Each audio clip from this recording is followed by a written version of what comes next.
ಪ್ರೀತಿಯ ವಿದ್ಯಾರ್ಥಿಗಳೇ, 8ನೇ ತರಗತಿಯ 1ನೇ ಅಧ್ಯಾಯ ಬೆಳೆಯ ಉತ್ಪಾದನೆ ಮತ್ತು ಬೆಳೆಯ ನಿರ್ವಹಣೆ ಎಂಬ ಅಧ್ಯಾಯದಲ್ಲಿ ಕೃಷಿಗೆ ಸಂಬಂಧಪಟ್ಟಂತಹ ಒಂದಷ್ಟು ಕೃಷಿ ಚಟುವಟಿಕೆಗಳನ್ನು ನಾವು ಅಭ್ಯಾಸ ಮಾಡ್ತಾ ಇದ್ವು. ಇಂದಿನ ತರಗತಿಯಲ್ಲಿ ನಾವು ಅಭ್ಯಾಸ ಮಾಡುವಂತಹ ಒಂದು ಕೃಷಿ ಚಟುವಟಿಕೆ ಅಂತ ಹೇಳಿದ್ರೆ ಕಳೆಯಿಂದ ಬೆಳೆಯನ್ನು ರಕ್ಷಿಸುವುದು ಹೇಗೆ ಅಂತ. ಮೊದಲಿಗೆ ಕಳೆ ಅಂದರೆ ಏನು, ಅದರಿಂದ ಬೆಳೆಗೆ ಯಾವ ರೀತಿ ಹಾನಿ ಆಗ್ತದೆ, ಆ ಹಾನಿಯನ್ನು ತಪ್ಪಿಸಲಿಕ್ಕೆ ಕಳೆಯನ್ನು ಯಾವ ರೀತಿ ನಿರ್ಮೂಲನೆ ಮಾಡಬೇಕು ಅನ್ನುವಂತಹ ವಿಷಯವನ್ನು ಅಭ್ಯಾಸ ಮಾಡೋಣ. ನಿಮಗೆ ಪರಿಚಯ ಇರುವ ಹಾಗೆ ಪಾರ್ಥೇನಿಯಂ ಇರಬಹುದು, ಸಾಮಾನ್ಯವಾಗಿ ನಾವು ಕಾಣುವಂತಹ ಒಂದು ಕಳೆ ಪಾರ್ಥೇನಿಯಂ. ಇನ್ನು ಯುಪಟೋರಿಯಂ ಅಂತ ಬರ್ತದೆ, ಲಾಂಟಾನ ಅಂತ ಹೇಳಿ ಬರ್ತದೆ. ಇವೆಲ್ಲ ಸಾಮಾನ್ಯವಾಗಿ ನಾವು ಕೃಷಿ ಭೂಮಿಯಲ್ಲಿ ಕಾಣುವಂತಹ ಕಳೆ. ಇದು ಹೊರತಾಗಿಯೂ ಕೂಡ ಅನೇಕ ಕಳೆಯನ್ನು ನಾವು ಕಾಣ್ತೇವೆ. ಹುಲ್ಲು ಜಾತಿಯ ಅನೇಕ ಸಸ್ಯಗಳು ಕೂಡ ಕಳೆಯಾಗಿ ಬೆಳೆಗೆ ತೊಂದರೆಯನ್ನು ಕೊಡ್ತದೆ. ಇದರಿಂದ ಇಳುವರಿ ಕೂಡ ಕಡಿಮೆ ಆಗುತ್ತದೆ. ಕಳೆ ಅಂದರೆ ಏನು ಹಾಗಾದರೆ ಅಂದರೆ, ಕೃಷಿ ಭೂಮಿಯಲ್ಲಿ ಬೆಳೆಯುವಂತಹ ಯಾವುದೇ ಒಂದು ಅನಪೇಕ್ಷಿತ ಸಸ್ಯವನ್ನು ನಾವು ಕಳೆ ಅಂತ ಹೇಳಿ ಕರಿತೀವಿ. ಅಂದರೆ ನಮಗೆ ಉಪಯೋಗಕ್ಕೆ ಬಾರದೇ ಇರುವಂತಹ ಯಾವುದೇ ಒಂದು ಸಸ್ಯವನ್ನು, ಅನಪೇಕ್ಷಿತ ಸಸ್ಯವನ್ನು, ನಾವು ಅಪೇಕ್ಷೆ ಪಡೆದಂತಹ ಸಸ್ಯ ಕೃಷಿ ಭೂಮಿಯಲ್ಲಿ ಬೆಳೀತಾ ಇದ್ದರೆ ಅದನ್ನು ನಾವು ಕಳೆ ಅಂತ ಹೇಳಿ ಕರಿತೀವಿ. ಇನ್ನು ಈ ಕಳೆಯನ್ನು ನಿರ್ಮೂಲನೆ ಮಾಡೋದು ಅಂತ ಹೇಳಿದ್ರೆ, ಸಾಮಾನ್ಯವಾಗಿ ಇಂತಹ ಅನಪೇಕ್ಷಿತ ಸಸ್ಯಗಳು ಬೆಳೆಯ ಜೊತೆಯಲ್ಲಿ ಬೆಳೆದಿದ್ದರೆ ಅವುಗಳನ್ನು ನಾವು ಕೈಯಿಂದ ಕಿತ್ತು ಹಾಕೋದಿದೆ, ಅದನ್ನು ಕಳೆ ಕೀಳುವಿಕೆ ಅಂತ ಹೇಳಿ ಕರಿತೀವಿ. ಕೃಷಿ ಭೂಮಿಯಲ್ಲಿ ಬೆಳೆದಿರುವಂತಹ ಕಳೆಯನ್ನು ತೆಗೆದುಹಾಕುವಂಥದ್ದನ್ನು ಕಳೆ ಕೀಳುವಂಥದ್ದು ಅಂತ ಹೇಳಿ ಕರಿತೀವಿ. ವೀಡಿಂಗ್ ಅಂತ ಇಂಗ್ಲೀಷ್ನಲ್ಲಿ ಹೇಳ್ತಾರೆ. ಇನ್ನು ಕಳೆ ಬೆಳೆಯುವುದರಿಂದ ಬೆಳೆಯ ಮೇಲಾಗುವಂತಹ ದುಷ್ಪರಿಣಾಮ ಏನಾಗತ್ತೆ, ಕಳೆ ಬೆಳೆಯ ಜೊತೆಯಲ್ಲಿ ಇದ್ದರೆ ಏನು ಬೆಳೆಗೇನಾದರೂ ತೊಂದರೆ ಆಗುತ್ತಾ, ತೊಂದರೆ ಆಗ್ತಾ ಇದ್ದರೆ ಯಾವ ರೀತಿಯ ತೊಂದರೆ ಆಗ್ತದೆ ಅನ್ನುವಂಥದ್ದನ್ನು ನೋಡೋಣ. ಈ ಕಳೆಯ ಸಸ್ಯಗಳು ಅಥವಾ ಕಳೆ ಸಸ್ಯಗಳು ಬೆಳೆಯ ಸಸ್ಯಗಳೊಂದಿಗೆ ಅಥವಾ ಬೆಳೆಯೊಂದಿಗೆ ಅನೇಕ ರೀತಿಯಲ್ಲಿ ಪೈಪೋಟಿಯನ್ನು ನಡೆಸ್ತವೆ. ಉದಾಹರಣೆಗೆ ನೀರು, ಬೆಳಕು, ಪೋಷಕಾಂಶಗಳು, ಈ ರೀತಿ ಅನೇಕ ಅವಶ್ಯಕತೆಗಳು ಏನಿದೆಯೋ ಬೆಳೆಯ ಸಸ್ಯಕ್ಕೆ, ಅದು ಸರಿಯಾಗಿ ಬೆಳೆಗೆ ಸಿಗದೇ ಇರುವ ರೀತಿಯಲ್ಲಿ ಕಳೆ ಈ ಬೆಳೆ ಸಸ್ಯದೊಂದಿಗೆ ಪೈಪೋಟಿ ನಡೆಸಿ ತಾನು ನೀರು, ಬೆಳಕು, ಪೋಷಕಾಂಶ ಇವುಗಳನ್ನೆಲ್ಲ ಯಥೇಚ್ಛವಾಗಿ ತಾನು ಹೀರಿಕೊಂಡು ಕಳೆ ಚೆನ್ನಾಗಿ ಬೆಳೀತದೆ. ಇದರಿಂದ ಬೆಳೆಗೆ ತುಂಬ ಹಾನಿಯಾಗ್ತದೆ. ಹೀಗಾಗಿ ಈ ಕಳೆಯನ್ನು ನಾವು ಬೆಳೆ ಸಸ್ಯದಿಂದ ನಾವು ನಿರ್ಮೂಲನೆ ಮಾಡದೇ ಇದ್ದರೆ ಆ ಬೆಳೆ ಸಸ್ಯದ ಬೆಳವಣಿಗೆ ಬಹಳ ಕುಂಠಿತವಾಗತ್ತೆ ಅನ್ನುವಂಥದ್ದು ಒಂದು ದುಷ್ಪರಿಣಾಮ. ಹಾಗಾಗಿ ಕಳೆಗಳನ್ನು ನಾವು ಹೇಗೆ ನಿಯಂತ್ರಣ ಮಾಡ್ಬೋದು, ಏನೇನು ವಿಧಾನ ಇದೆ ಅಂತ ನೋಡೋಣ. ಜಮೀನಿನಲ್ಲಿ ಕಳೆಗಳನ್ನು ನಿಯಂತ್ರಣ ಮಾಡಲಿಕ್ಕೆ ರೈತರು ಹಲವು ವಿಧಾನಗಳನ್ನು ಅಳವಡಿಸ್ತಾರೆ. ಇದು ಬಿತ್ತನೆಗೆ ಮೊದಲೇ ಉಳುಮೆ ಮಾಡುವುದರಿಂದ ಕಳೆಯ ಬುಡ ಸಮೇತ ಅದನ್ನು ನಾಶ ಮಾಡಲಿಕ್ಕಾಗತ್ತೆ. ಅಂದರೆ ನಾವು ಉಳುಮೆ ಮಾಡೋಕ್ಕಿಂತ ಮುಂಚೆ ಗದ್ದೆಯಲ್ಲಿ ಅಥವಾ ಹೊಲದಲ್ಲಿ ಬೇಡದೇ ಇರುವಂತಹ ಸಸ್ಯಗಳು ಯಾವುದಾದ್ರೂ ಬೆಳೆದಿದ್ದರೆ ಅದನ್ನು ನಾವು ಉಳುಮೆ ಮಾಡಿದಾಗ ಆ ಮಣ್ಣು ಅಡಿಮೇಲಾಗೋದ್ರಿಂದ ಮಣ್ಣಿನ ಅಡಿಭಾಗಕ್ಕೆ, ತಳಕ್ಕೆ ಈ ಕಳೆ ಸಸ್ಯ ಹೋಗಿ ಅದು ಸಂಪೂರ್ಣ ಕೊಳೆತು ಹೋಗ್ತದೆ. ಇದು ಒಂದು ವಿಧಾನ. ಇನ್ನು ರೈತರು ತಮ್ಮ ಕೃಷಿ ಭೂಮಿಯಲ್ಲಿ ಕಳೆಗಳನ್ನು ಕಾಲಕ್ಕೆ ಬುಡ ಸಮೇತ ಕಿತ್ತು ಹಾಕುವಂಥದ್ದು ಕ್ರಮ ಇದೆ. ಅಂದರೆ ಬೇರು ಸಹಿತ ರೈತರು ತಮ್ಮ ಕೃಷಿ ಭೂಮಿಯಲ್ಲಿರುವಂತಹ ಆ ಕಳೆ ಗಿಡಗಳನ್ನು ಕಿತ್ತು ಹಾಕ್ತಾರೆ. ಇದು ಒಂದು ವಿಧಾನದಿಂದ. ಇನ್ನು ಈಗ ರಾಸಾಯನಿಕಗಳನ್ನು ಬಳಕೆ ಮಾಡಿ ಕಳೆನಾಶಕಗಳು ಅಂತ ಕರಿತೀವಿ. ಆ ಕಳೆನಾಶಕಗಳನ್ನು ಸಿಂಪಡಿಸುವುದರಿಂದ ಕೃಷಿ ಭೂಮಿಯಲ್ಲಿರುವಂತಹ ಕಳೆಯನ್ನು ನಿಯಂತ್ರಣ ಮಾಡಬಹುದು ಅಂತ. ಈಗ ಕಳೆನಾಶಕಗಳು ಅಂದರೆ ಏನು ಹಾಗಾದರೆ? ಕಳೆನಾಶಕಗಳು ಅಂದರೆ ಈಗಾಗಲೇ ನಾನು ಹೇಳಿದ ಹಾಗೆ ಇವು ಕಳೆಯನ್ನು ನಿಯಂತ್ರಿಸಲಿಕ್ಕೆ ಬಳಸುವಂತಹ ಕೆಲವು ರಾಸಾಯನಿಕ ವಸ್ತುಗಳು, ಅವುಗಳನ್ನು ಕಳೆನಾಶಕಗಳು ಅಂತ ಹೇಳಿ ಕರಿತೀವಿ.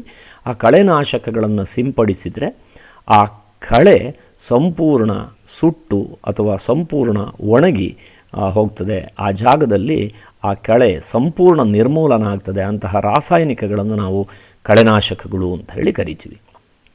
ಇನ್ನು ಕಳೆನಾಶಕ ಒಂದು ರಾಸಾಯನಿಕವಾಗಿದ್ದು ಇದು ವಿಷವಾಗಿರೋದ್ರಿಂದ ಅಥವಾ ವಿಷಯುಕ್ತ ವಸ್ತುಗಳಾಗಿರೋದ್ರಿಂದ, ವಿಷಯುಕ್ತ ರಾಸಾಯನಿಕಗಳಾಗಿರೋದ್ರಿಂದ ಕಳೆನಾಶಕಗಳನ್ನು ಸಿಂಪಡಿಸುವಂತಹ ಸಂದರ್ಭದಲ್ಲಿ ರೈತರು ಬಹಳ ಎಚ್ಚರಿಕೆಯನ್ನು ವಹಿಸದೇ ಇದ್ದರೆ ಆರೋಗ್ಯದ ಮೇಲೆ ದುಷ್ಪರಿಣಾಮ ಬೀರುತ್ತೆ. ಆದ್ದರಿಂದ ಇಂತಹ ರಾಸಾಯನಿಕಗಳನ್ನು ರೈತರು ತಮ್ಮ ಹೊಲಗಳಿಗೆ ಕಳೆ ನಿರ್ಮೂಲನಕ್ಕಾಗಿ ಸಿಂಪಡಿಸುವಂತಹ ಸಂದರ್ಭದಲ್ಲಿ ಅವರು ತಮ್ಮ ಮೂಗು ಮತ್ತು ಬಾಯಿಯನ್ನು ಬಟ್ಟೆಯಿಂದ ಅಥವಾ ಮಾಸ್ಕ್ ಧರಿಸುವಂಥದ್ದು ಬಹಳ ಒಳ್ಳೆಯದು. ಆಗ ಈ ಸಿಂಪಡಿಸಿದಂತಹ ಕಳೆನಾಶಕ ಮೂಗಿನ ಮೂಲಕ ಅಥವಾ ಬಾಯಿ ಮೂಲಕ ರೈತನ ದೇಹವನ್ನು ಸೇರುವಂಥದ್ದನ್ನು ತಪ್ಪಿಸ್ಬೋದು. ಆದ್ದರಿಂದ ಇದು ಬಹಳ ವಿಷವಸ್ತು ಆಗಿರೋದ್ರಿಂದ ನಾವು ಕಳೆನಾಶಕವನ್ನು ಸಿಂಪಡಿಸುವಂತಹ ಸಂದರ್ಭದಲ್ಲಿ ನಮ್ಮ ಮೂಗು ಮತ್ತು ಬಾಯಿಯನ್ನು ಬಟ್ಟೆಯಿಂದ ಅಥವಾ ಮಾಸ್ಕ್ನಿಂದ ಮುಚ್ಚಿಕೊಳ್ಳುವಂತಹದ್ದು ಬಹಳ ಒಳ್ಳೆಯದು ಅಂತ. ಇನ್ನು ಬೆಳೆ ಎಲ್ಲ ಸಂಪೂರ್ಣವಾಗಿ ಬೆಳೆದಿದೆ, ನಮಗೆ ಅದು ಕಟಾವಿನ ಹಂತಕ್ಕೆ ಬಂದು ನಿಂತಿದೆ ಅಂತ ಹೇಳಿದ್ರೆ ಆಗ ನಾವು ಮಾಡಬೇಕಾದಂತಹ ಕೊನೆಯ ಕೃಷಿ ಚಟುವಟಿಕೆ ಅಂತ ಹೇಳಿದ್ರೆ ಆ ಬೆಳೆಯನ್ನು ಕೃಷಿ ಭೂಮಿಯಿಂದ ಕೊಯ್ಲು ಮಾಡಿ ಕತ್ತರಿಸಿ ಅದನ್ನು ನಾವು ನಮ್ಮ ಮನೆಗಳಿಗೆ ತರುವಂಥದ್ದನ್ನು ಬೆಳೆ ಕೊಯ್ಲು ಅಂತ ಕರಿತೀವಿ. ಭತ್ತವನ್ನು ಕೊಯ್ಲು ಮಾಡುವಂಥದ್ದು ಭತ್ತದ ಕೊಯ್ಲು, ಅಡಿಕೆ ಕೊಯ್ಲು, ಹೀಗೆ ನಾವು ಕೊಯ್ಲು ಅನ್ನುವಂಥ ಪದವನ್ನು ಬಳಸಿದ್ದೇವೆ. ಏನು ಹಾಗಾದರೆ ಆ ಬೆಳೆ ಕೊಯ್ಲು ಅಂದರೆ ಆ ಬೆಳೆ ಸರಿಯಾಗಿ ಬೆಳೆದ ನಂತರ, ಅದು ಎಷ್ಟು ಬೆಳಿಬೇಕೋ ಅಷ್ಟು ಸರಿಯಾಗಿ ಬೆಳೆದ ನಂತರ ಆ ಬೆಳೆಯನ್ನು ನಾವು ಕತ್ತರಿಸಿ ಅದನ್ನು ಬೇರ್ಪಡಿಸುವಂಥದ್ದು, ಆ ಬೆಳೆ ಗಿಡದಿಂದ ಬೇರ್ಪಡಿಸುವಂತಹ ಕ್ರಿಯೆಯನ್ನು ಬೆಳೆ ಕೊಯ್ಲು ಅಂತ ಕರಿತೀವಿ. ಇದರಲ್ಲಿ ಈ ಬೆಳೆಗಳನ್ನು ಕೊಯ್ಲು ಮಾಡಲಿಕ್ಕೆ ಸಾಮಾನ್ಯವಾಗಿ ಭತ್ತ, ರಾಗಿ ಇತ್ಯಾದಿ ಆದರೆ ಕುಡುಗೋಲುಗಳನ್ನು ಬಳಸಿ, ಕತ್ತಿ ಅಥವಾ ಕುಡುಗೋಲುಗಳನ್ನು ಬಳಸಿ ಯಾಂತ್ರಿಕವಾಗಿ ಆ ಬೆಳೆಯನ್ನು ಕತ್ತರಿಸುವಂಥದ್ದಿದೆ. ಅಥವಾ ಹಾರ್ವೆಸ್ಟರ್ ಅಂತ ಹೇಳಿ ಒಂದು ಯಂತ್ರ ಇದೆ. ಆ ಹಾರ್ವೆಸ್ಟರ್ ಯಂತ್ರ ಬಳಸಿ ನಾವು ಇವತ್ತು ಬೆಳೆಯನ್ನು ಕೊಯ್ಲು ಮಾಡುವಂಥದ್ದು ಇದೆ. ಭತ್ತದ ಗದ್ದೆಯಲ್ಲಿ ಈ ಹಾರ್ವೆಸ್ಟರ್ ಯಂತ್ರವನ್ನು, ಮೆಷಿನ್ನನ್ನು ತಂದು ಅದರಿಂದ ಕೂಡ ಕಟಾವಣೆ ಮಾಡುವಂಥದ್ದು ನಾವು ಕಾಣ್ತೇವೆ. ಇನ್ನು ಈ ಬೆಳೆಯನ್ನು ನಾವು ಕಟಾವಣೆ ಮಾಡಿದ ಮೇಲೆ, ಉದಾಹರಣೆಗೆ ಭತ್ತವನ್ನು ನಾವು ಕಟಾವಣೆ ಮಾಡಿ ಅಥವಾ ಭತ್ತದ ಕೊಯ್ಲು ಮಾಡಿ ತಂದಾಗ ಆ ಭತ್ತದ ಗಿಡದಲ್ಲಿ ಅಲ್ಲಿ ಭತ್ತದ ಹುಲ್ಲಿದೆ ಮತ್ತು ಕಾಳಿದೆ, ಇವುಗಳನ್ನು ನಾವು ಪ್ರತ್ಯೇಕ ಮಾಡಬೇಕು. ಇದಕ್ಕೆ ಒಕ್ಕಣೆ ಮಾಡುವುದು ಅಂತ ಹೇಳಿ ಕರಿತೀವಿ, ಒಕ್ಕಲಾಟ ಅಂತ ಹೇಳಿ ಕರೀತಾರೆ. ಒಕ್ಕಣೆ ಮಾಡುವುದು ಅಂತ ಹೇಳಿದ್ರೇನು, ಬೆಳೆ ಕೊಯ್ಲಿನ ನಂತರ, ಅಂದರೆ ಬೆಳೆಯನ್ನು ಕೊಯ್ಲು ಮಾಡಿ ತಂದ ನಂತರ ಹುಲ್ಲಿನಿಂದ ಕಾಳನ್ನು ಬೇರ್ಪಡಿಸುವಂಥದ್ದು. ಭತ್ತದ ಹುಲ್ಲಾದರೆ ಭತ್ತದ ಹುಲ್ಲಿನಿಂದ ಭತ್ತದ ಕಾಳನ್ನು ಬೇರ್ಪಡಿಸುವಂತಹ ಕ್ರಿಯೆಯನ್ನು ನಾವು ಒಕ್ಕಣೆ ಅಂತ ಹೇಳಿ ಕರಿತೀವಿ. ಇನ್ನು ಈ ಕೆಲವೊಮ್ಮೆ ಕೊಯ್ಲು ಮಾಡುವಂಥದ್ದು ಮತ್ತು ಒಕ್ಕಣೆ ಮಾಡುವಂಥದ್ದು ಎರಡನ್ನೂ ಕೂಡ ಒಂದು ಯಂತ್ರ ಮಾಡ್ತದೆ. ಅದನ್ನು ನಾವು ಕಂಬೈನ್ ಅಂತ ಕರಿತೀವಿ. ಆ ಯಂತ್ರದ ಹೆಸರು ಕಂಬೈನ್ ಅಂತ. ಅಂದರೆ ಅದು ಹಾರ್ವೆಸ್ಟ್ರ್ ಹಾಗೂ ಕೆಲಸ ಮಾಡ್ತದೆ. ಹಾರ್ವೆಸ್ಟ್ರ್ ಅಂದರೆ ಬರೀ ಅದು ಗದ್ದೆಯನ್ನು ಕೊಯ್ಲು ಮಾಡ್ಕೊಂಡು ಹೋಗುವಂತಹ ಯಂತ್ರ. ಭತ್ತದ ಗದ್ದೆಯನ್ನು ಕೊಯ್ಲು ಮಾಡ್ಕೊಳ್ತಾ ಹೋಗ್ತದೆ, ಗಿಡವನ್ನು ಕತ್ತರಿಸ್ಕೊಂಡು ಹೋಗುತ್ತೆ, ಅದು ಹಾರ್ವೆಸ್ಟರ್. ಇನ್ನು ಒಕ್ಕಣೆ ಮಾಡುವಂಥದ್ದು ನಾವು ಟಿಲ್ಲರ್ ಬಳಸಿ ಒಕ್ಕಣೆ ಮಾಡಬಹುದು, ಎತ್ತು ಬಳಸಿ ಒಕ್ಕಣೆ ಮಾಡ್ಬೋದು. ಆದರೆ ಈ ಕಂಬೈನ್ ಎನ್ನುವಂಥ ಯಂತ್ರ ಈ ಎರಡೂ ಕೆಲಸವನ್ನು ಒಂದೇ ಮಾಡ್ತದೆ. ಹಾರ್ವೆಸ್ಟರ್ ಆಗಿಯೂ ಕೆಲಸ ಮಾಡ್ತದೆ ಮತ್ತು ಒಕ್ಕಣೆಯನ್ನು ಕೂಡ ಮಾಡ್ತದೆ. ಅಂತಹ ಯಂತ್ರವನ್ನು ನಾವು ಕಂಬೈನ್ ಅಂತ ಹೇಳಿ ಕರಿತೀವಿ. ಆದರೆ ಈ ಸಣ್ಣ ಹಿಡುವಳಿದಾರರಾದರೆ ಸಾಮಾನ್ಯವಾಗಿ ಅವರು ಈ ಒಕ್ಕಣೆ ಮಾಡುವಂಥದ್ದು, ಇದರಲ್ಲಿ ಸಾಮಾನ್ಯವಾಗಿ ಅವರು ಎತ್ತುಗಳನ್ನು ಬಳಸುವಂಥದ್ದು ಅಥವಾ ಟಿಲ್ಲರನ್ನು ಬಳಸುವಂಥದ್ದು ಮಾಡ್ತಾರೆ. ಮತ್ತು ಯಂತ್ರಗಳ ಬಳಕೆ ಬಹಳ ಕಡಿಮೆ ಇರ್ತದೆ. ಇನ್ನು ಸಣ್ಣ ಹಿಡುವಳಿದಾರರು ಧಾನ್ಯಗಳನ್ನು ತೂರುವ ಯಂತ್ರದ ಮೂಲಕ ಕಾಳು ಮತ್ತು ಹುಲ್ಲನ್ನು ಬೇರ್ಪಡಿಸುವಂಥದ್ದಿದೆ. ಈ ತೂರುವಂತಹ ಯಂತ್ರ ಕೂಡ ನಿಮ್ಮ ಪುಸ್ತಕದಲ್ಲಿ ಅದರ ಚಿತ್ರ ಇದೆ, ನೀವು ಅದನ್ನು ಗಮನಿಸಬಹುದು. ಇನ್ನು ಬೆಳೆಯ ಸಂಗ್ರಹಣೆ ಅನ್ನುವಂಥದ್ದು ಬಹಳ ಮುಖ್ಯವಾದಂಥ ವಿಷಯ. ಈಗೇನೋ ಬೆಳೆಯನ್ನು ಬಿತ್ತನೆ ಮಾಡಿ ಆಯಿತು, ಅದನ್ನು ಕೃಷಿ ಭೂಮಿಯಲ್ಲಿ ಕಾಲಕ್ಕೆ ಏನು ಚಟುವಟಿಕೆಗಳು ಬೇಕೋ ಅದನ್ನು ಮಾಡಿ ಅದು ಸಂಪೂರ್ಣವಾಗಿ ಇಳುವರಿ ಬೆಳೆದ ನಂತರ ಅದನ್ನು ಕೊಯ್ಲು ಮಾಡಿ ಆ ಹುಲ್ಲಿನಿಂದ ಅಥವಾ ಸಸ್ಯದಿಂದ ಬೆಳೆಯನ್ನು ಬೇರ್ಪಡಿಸಿ ಆಯಿತು. ಆನಂತರ ಈ ಬೆಳೆದಂತಹ ಬೆಳೆಯನ್ನು ನಾವು ಯಾವತ್ತು ಬೆಳಿತೀವೋ ಅವತ್ತೇ ಅದನ್ನು ಸೇವಿಸೋದಿಲ್ಲ. ಯಾವುದೋ ವರ್ಷದ ಒಂದು ಸೀಸನ್ನಲ್ಲಿ, ಯಾವುದೋ ಒಂದು ತಿಂಗಳಿನಲ್ಲಿ ಮಾತ್ರ ಆ ಬೆಳೆಯನ್ನು ನಾವು ಬೆಳಿತೇವೆ. ಆದರೆ ಆ ಬೆಳೆಯನ್ನು ನಾವು ವರ್ಷ ಪೂರ್ತಿ ಅದನ್ನು ಬಳಸ್ತೇವೆ ಅಥವಾ ಅದನ್ನು ಆಹಾರ ಧಾನ್ಯವಾಗಿದ್ದರೆ ಅದನ್ನು ವರ್ಷ ಪೂರ್ತಿ ನಾವು ಅದನ್ನು ತಿಂತೇವೆ. ಆದರೆ ಬೆಳೆಯೋದು ಮಾತ್ರ ವರ್ಷದಲ್ಲಿ ಯಾವುದೋ ಒಂದು ನಿರ್ದಿಷ್ಟವಾದಂತಹ ಮಾಸದಲ್ಲಿ ಮಾತ್ರ. ಇಂತಹ ಸಂದರ್ಭದಲ್ಲಿ ನಾವು ಆ ಬೆಳೆದ ಬೆಳೆಯನ್ನು ಸರಿಯಾಗಿ ರಕ್ಷಣೆ ಮಾಡುವಂಥದ್ದು ಬಹಳ ಮುಖ್ಯವಾಗ್ತದೆ.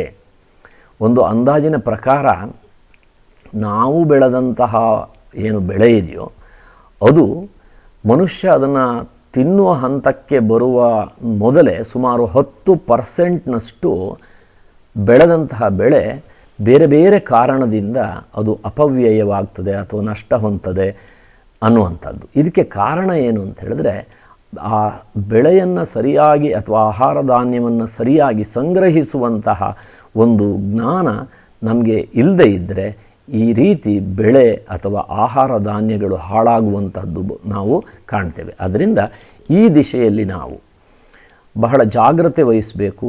ಯಾವ ಬೆಳೆಯನ್ನು ಯಾವ ರೀತಿ ಸಂಗ್ರಹ ಮಾಡಬೇಕು ಅನ್ನುವಂಥದ್ದನ್ನು ತಿಳ್ಕೊಳ್ಬೇಕು. ಬೇರೆ ಬೇರೆ ಬೆಳೆಗಳಿಗೆ ಬೇರೆ ಬೇರೆ ರೀತಿಯಲ್ಲಿ ನಾವು ಅದನ್ನು ಸಂಗ್ರಹಿಸಬೇಕಾಗತ್ತೆ. ಹೀಗೆ ಬೆಳೆಯನ್ನು ಸಂರಕ್ಷಿಸುವಾಗ ನಾವು ಕೆಲವು ಕ್ರಮವನ್ನು ಅನುಸರಿಸ್ತೇವೆ. ಆ ಬೆಳೆ ಆಹಾರ ಧಾನ್ಯವಾಗಿದ್ದರೆ ಅಕ್ಕಿ, ಭತ್ತ ಇತ್ಯಾದಿಯನ್ನು ನಾವು ತೇವಾಂಶ ಇರುವಲ್ಲಿ ಇಡೋದಿಲ್ಲ. ಯಾಕೆ ಅಂದರೆ ತಂಡಿ ಅಂಶ ಅಥವಾ ತೇವಾಂಶ ಆ ಬೆಳೆಯನ್ನು ಹಾಳು ಮಾಡ್ತದೆ. ಅದು ತೇವಾಂಶ ಜಾಸ್ತಿ ಇದ್ದರೆ ಕೆಲವೊಮ್ಮೆ ಆ ಕಾಳುಗಳು, ಆಹಾರದ ಕಾಳುಗಳು, ಬೇಳೆಗಳು ಅವು ಮೊಳಕೆ ಬರುವಂಥದ್ದು ಕೂಡ ಇದೆ. ಅದರಿಂದ ತೇವಾಂಶದಿಂದ ಅದನ್ನ ದೂರ ಇಡಬೇಕು. ಇನ್ನು ಕೀಟಗಳು, ಅನೇಕ ಕೀಟಗಳು ನಾವು ಸಂಗ್ರಹಿಸಿದ ಆಹಾರವನ್ನು ಅವು ತಿಂದು ನಾಶ ಮಾಡ್ತವೆ. ಆದ್ದರಿಂದ ಆ ಕೀಟಗಳಿಂದ ನಾವು ಆಹಾರವನ್ನು ಸಂರಕ್ಷಣೆ ಮಾಡುವಂಥದ್ದು ಬಹಳ ಮುಖ್ಯ. ಇನ್ನು ಇಲಿಗಳು ಅಥವಾ ದಂಶಕಗಳು ಅಂತ ಹೇಳ್ತೀವಿ, ಅವುಗಳು ಕೂಡ ಈ ಆಹಾರವನ್ನು ಹಾಳು ಮಾಡ್ತವೆ, ತಿಂದು ಹಾಳು ಮಾಡ್ತವೆ.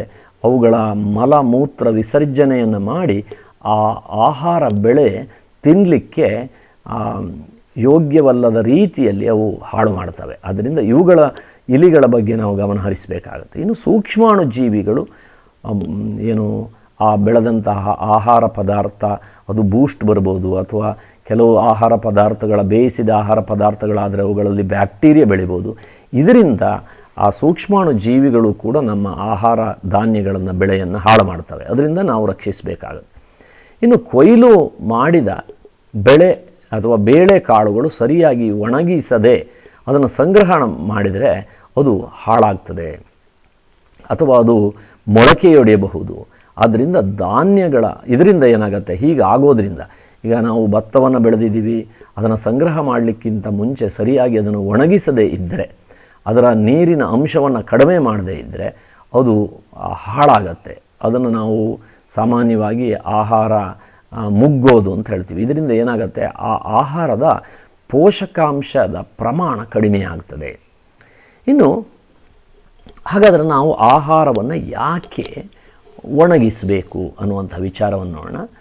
ಆಹಾರ ಧಾನ್ಯಗಳಲ್ಲಿ ಹೆಚ್ಚಿನ ಪ್ರಮಾಣದ ನೀರಿನ ಅಂಶ ಇದ್ದರೆ ಅದು ಬೇಗ ಹಾಳಾಗ್ತದೆ, ಅಥವಾ ಕೀಟಬಾಧೆಗೆ ಕೂಡ ಅದು ಒಳಪಡಬಹುದು ನೀರಿನ ಅಂಶ ಜಾಸ್ತಿ ಇದ್ದರೆ.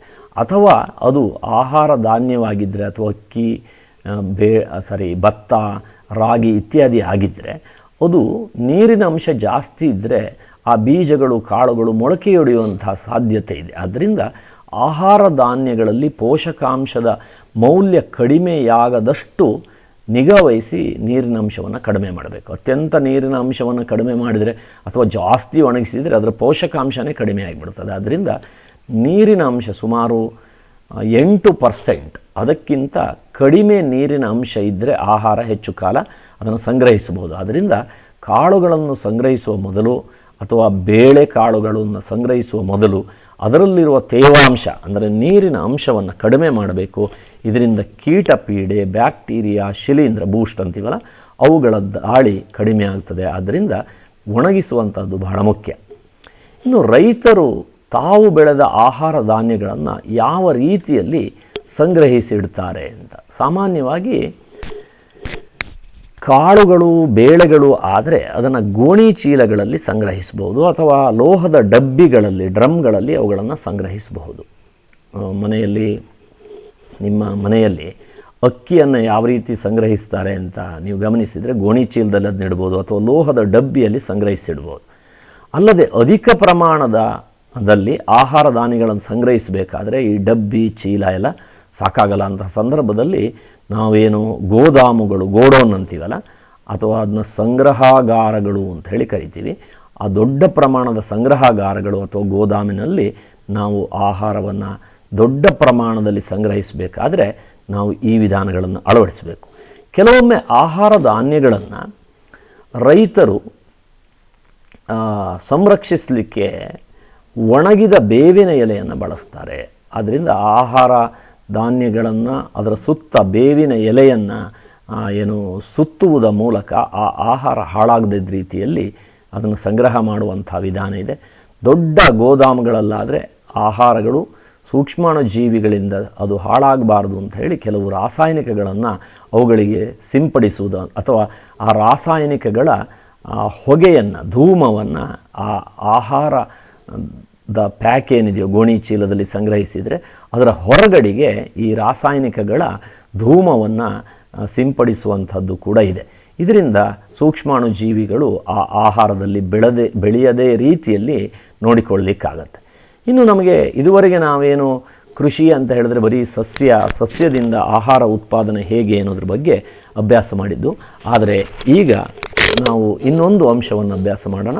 ನಮಗೆ ಕೇವಲ ಆಹಾರ ಸಸ್ಯದಿಂದ ಮಾತ್ರ ದೊರೆಯೋದಿಲ್ಲ, ಅನೇಕ ಪ್ರಾಣಿಗಳಿಂದಲೂ ಕೂಡ ನಾವು ಆಹಾರವನ್ನು ಪಡಿತೀವಿ. ಉದಾಹರಣೆ, ನಾವು ಹಸುವಿನಿಂದ ಹಾಲನ್ನು ಪಡಿತೀವಿ, ಹಾಲಿನ ಉತ್ಪನ್ನಗಳನ್ನು ನಾವು ಪ್ರತಿನಿತ್ಯ ಸೇವಿಸ್ತೇವೆ.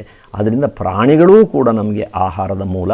ಹೀಗೆ ಅಂತಹ ಪ್ರಾಣಿಗಳನ್ನು ನಾವು ಮನೆಯಲ್ಲಿ ಅವುಗಳಿಗೆ ಸರಿಯಾದ ಆಹಾರ ಕೊಟ್ಟು, ಅವುಗಳಿಗೆ ಆಶ್ರಯ ಕೊಟ್ಟು, ಅವುಗಳನ್ನು ಬಹಳ ಕಾಳಜಿಯಿಂದ ನೋಡಿಕೊಳ್ಳುವಂತಹ ಒಂದು ವ್ಯವಸ್ಥೆ ಏನಿದೆಯೋ ಅದನ್ನ ಪಶು ಸಂಗೋಪನೆ ಅಂತ ಹೇಳಿ ಕರಿತೀವಿ. ಪಶು ಅಂದರೆ ಪ್ರಾಣಿಗಳು, ಸಂಗೋಪನೆ ಅಂದರೆ ಅವುಗಳನ್ನು ಜೋಪಾನ ಮಾಡುವಂಥದ್ದು. ಸಾಕು ಪ್ರಾಣಿಗಳಿಗೆ ಸರಿಯಾದ ರೀತಿಯಲ್ಲಿ ಆಹಾರವನ್ನು, ಆಶ್ರಯವನ್ನು, ಕಾಳು ಇತ್ಯಾದಿಗಳನ್ನು ಅಥವಾ ಕಾಳಜಿಯನ್ನು ಕೊಟ್ಟು ಅವುಗಳನ್ನು ನಾವು ಸಂರಕ್ಷಿಸುವಂಥದ್ದು, ಅವುಗಳನ್ನು ಕಾಪಾಡುವಂಥದ್ದು, ಅವುಗಳನ್ನು ನೋಡಿಕೊಳ್ಳುವಂಥದ್ದನ್ನು ನಾವು ಪಶು ಸಂಗೋಪನೆ ಅಂತ ಹೇಳಿ ಕರಿತೀವಿ. ಇಲ್ಲಿಗೆ ಆ 8ನೇ ತರಗತಿಯ 1ನೇ ಅಧ್ಯಾಯ ಮುಕ್ತಾಯವಾಗಿದೆ. ಮತ್ತು ಒಂದಷ್ಟು ಪ್ರಶ್ನೆಗಳಿಗೂ ಕೂಡ ಇಲ್ಲಿ ಉತ್ತರ ಇದೆ. ಆ ಉತ್ತರವನ್ನು ನೀವು ನಿಮ್ಮ ಏನು ನೋಟ್ಸ್ ಇದೆಯೋ ಅದರ ಸಹಾಯದಿಂದ ನೀವು ಅಭ್ಯಾಸ ಮಾಡ್ಬೋದು. ಈ ಪಾಠವನ್ನು ಆಲಿಸಿದ್ದಕ್ಕಾಗಿ ಧನ್ಯವಾದಗಳು.